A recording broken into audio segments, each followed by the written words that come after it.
तो दोस्तों 13.2 का क्वेश्चन नंबर 2 हम सॉल्व करने जा रहे हैं क्लास 10 का। ठीक है, तो क्वेश्चन में दिया हुआ है the following data gives the information on the observed life time of 25 electric component. ठीक है, 225 इलेक्ट्रिक कंपोनेंट है, उसकी लाइफ टाइम जो है वो आपको दी हुई है। ठीक है, 0 से लेकर 20, 10 जो कंपोनेंट है उनकी है, 20 से 40 आवर 35 कंपोनेंट की है। ठीक है, 40 से 60 आवर 52 कंपोनेंट की है। ठीक है, तो हमने क्या निकालना है, मॉडल निकालना है हमने, जो life times of the component का मोड को हमने फाइंड करना है। ओके, आइए तो हम सबसे पहले मोड निकालने के लिए आपको क्या करना पड़ेगा, यहाँ पे मैक्सिमम फ्रीक्वेंसी देखनी पड़ेगी। ठीक है, क्या देखनी पड़ेगी आपको, मैक्सिमम फ्रीक्वेंसी। ओके, तो मैक्सिमम फ्रीक्वेंसी की बात करें तो यहाँ पे कितनी है, 61 सॉरी। ठीक है, कितनी, 61।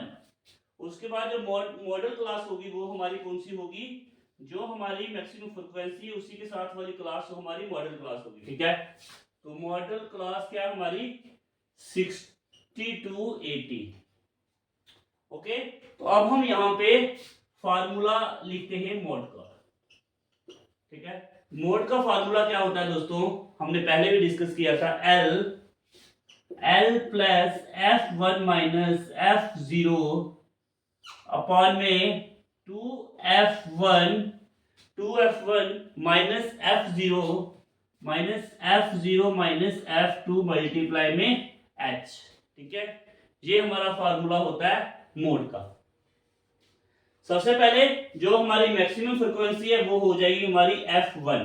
ठीक है, यहां पे लिख देते हैं F1 क्या है हमारे पास, 61।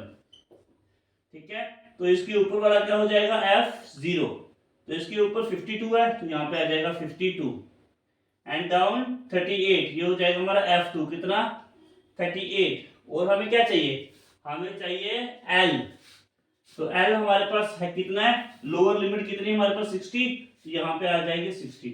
उसके बाद चाहिए हमें H क्या होगा, इसका डिस्टेंस कितना देखिए 20 का, तो H हो जाएगा हमारे पास 20। ओके, आइए तो अब हम ये डाटा पुट करते हैं हमारे फार्मूला में।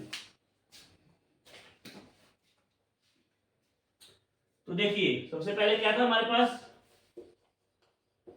L हमारे पास है 60 प्लस F1 हमारे पास है 61 माइनस F0 हमारे पास है 52 अपॉन में 2 इंटू F1 क्या है हमारे पास 61 माइनस F0 52 माइनस F2 हमारे पास है 38।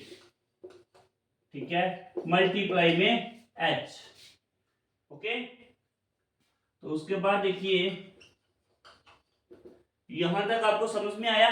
ठीक है, तो अब हमने क्या करना है, यहाँ पे इसको सॉल्व करने आगे, ये हमारे पास है 60 और 61 में से अगर हम 52 को माइनस करेंगे तो हमारे पास आ जाएगा 9।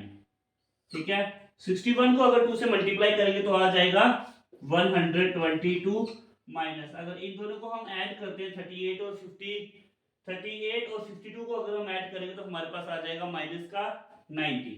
ठीक है, मल्टीप्लाई में 20। ओके, यहाँ पे भी 20 आएगा क्योंकि h क्या है हमारे पास 20 है, तो यहाँ पे भी 20 आएगा और इसको यहाँ पे भी 20 आएगा। ओके, उसके आगे हम सॉल्व करें तो देखिए 60 ये बीच में ऐड का निशान हमेशा डालना है।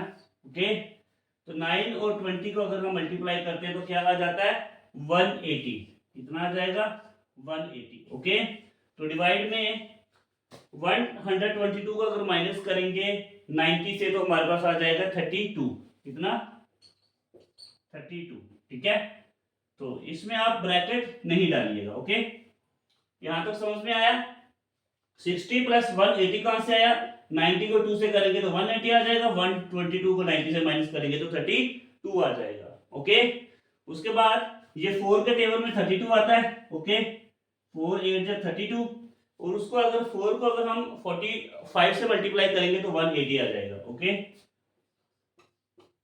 ये हमारे पास आ गया 180। ओके, तो इधर क्या बचा 45 अपॉन 8, यहां तक समझ में आया, तो यहां पे लिख लेते हैं आगे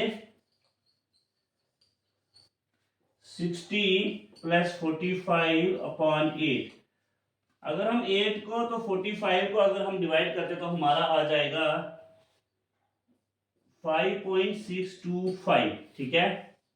60 प्लस 5.625, अब इनको ऐड करेंगे तो 65.625, ठीक है। ये हमारे पास क्या आ जाएगा, इस डाटा का मोड जो है वो निकल करके आ जाएगा, ठीक है। समझ में आया ये किस तरह से क्वेश्चन सॉल्व किया। सबसे पहले हमने अपना जो मैक्सिमम फ्रीक्वेंसी है वो राइट डाउन कर दी, उसके बाद जो मॉडल फॉर्म में है, मोड फॉर्म है, वो हमने लिख दिया यहाँ पे, ठीक है। ये मॉडल क्लास जिसको हम बोलते हैं, तो मॉडल क्लास क्या आ गई हमारे पास, जो फ्रीक्वेंसी के साथ वाले जो होगा क्लास उसको मॉडल क्लास कहते हैं, ठीक है। फिर F1 जो हमारी मिडिल फ्रीक्वेंसी आई है, जो हमारी फ्रीक्वेंसी आई है, ठीक है, जो मैक्सिमम फ्रीक्वेंसी है वो हमारा F1 है, और उसके ऊपर वाला करेंगे तो F0 हो जाएगा, और उसके नीचे वाला F2 हो जाएगा, ठीक है। तो ये तीनों कंसेप्ट आपको समझ में आए। बिल्कुल सिंपल सा है, सिंपल सिंपल चीजों से आपने सीखना है, इसको ज्यादा बर्डन नहीं लेना है, ठीक है। तो बिल्कुल इजी तरीके से आपने F1 F2 और F0 को फाइंड कर देना है, और उसके बाद आपको L चाहिए तो यहाँ की लोअर लिमिट आपकी L हो जाएगी, उसके बाद H चाहिए, डिस्टेंस देख लेना कितने का, वो आपका H आ जाएगा। तो उसी को हमने यहाँ पे पुट किया फार्मूले में, तो अपना क्वेश्चन का आंसर निकाल दिया, ठीक है। उम्मीद करता हूँ सेकंड क्वेश्चन आपको समझ में आ गया होगा। तो नेक्स्ट वीडियो में क्वेश्चन नंबर 3 को सॉल्व करेंगे, ठीक है।